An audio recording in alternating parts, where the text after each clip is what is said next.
సొంత ఇంటి ఆగమనం మాకెంతో సంతోషకరంగా ఉంది సీత. అవును స్వామి. ఇక మన కష్టాలు తీరినట్టే సీత.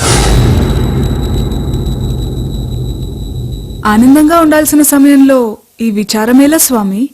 ఏం చెప్పమంటావు Sita? I have one bad news for you. Tension పెట్టకుండా ఆ విషయమేంటో త్వరగా చెప్పండి స్వామి. నువ్వు మళ్ళీ అడవికి వెళ్ళాలి సీత. వాట్? ఎస్, తప్పదు. Nothing doing. It's my order. ఊరికే ఫారెస్ట్ పోనీక ఏమన్నా మజాక్ అనుకున్నావా? అలా తిన్నీకి దొరకదు, తాగనీకి దొరకదు. మొన్ననే ఫ్యామిలీ ప్రాబ్లమ్స్ అని చెప్పి 14 ఏళ్ళు ఎంట తీసుకుపోతుంది. ఇప్పుడు మళ్ళా బొమ్మంటావు, అది కూడా సింగిల్ గా. నేను పంపా. అసలు నా ప్రాబ్లమ్స్ కి ఎండే లేదా? It's my order. ఆర్డర్ అని చెప్పి బోర్డర్ దాటుతున్నా. అయినా ఆడవడం మెసేజ్ పంపితే పంపడమేనా? నేను మళ్ళీ ఆడిపోతే జింకో కనిపిస్తుంది, లొల్లి అయితే చెప్తున్నా. లక్ష్మణ అన్నా, మీ వదినని తీసుకెళ్లి అడవిలో వదిలేసిరా. మరి కారు నీ తీసుకెళ్ళు నాయనా. నా సర్వీసింగ్ ఇచ్చినా అన్నా. నా కారు తీసుకెళ్ళు నాయనా. నీది పంచర్ అయిందన్నా. ఆ భరతుడిని తీసుకెళ్ళు. వాడు అత్తారింటికి వెళ్ళండి అన్నా.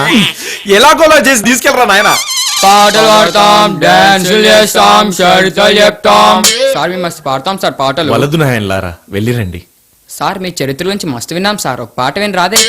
బాలక వద్దని చెప్పానుగా, మీరు వెళ్ళిరండి. అరే సార్ అట్లా అంటే నువ్వు తగులుకోరా. ఒరేయ్, సీత అడవి పాలై సానా సిరాగ్గున్నాను. ఇరిటేట్ చేయకండ్రా. సార్ లవకుశులారా,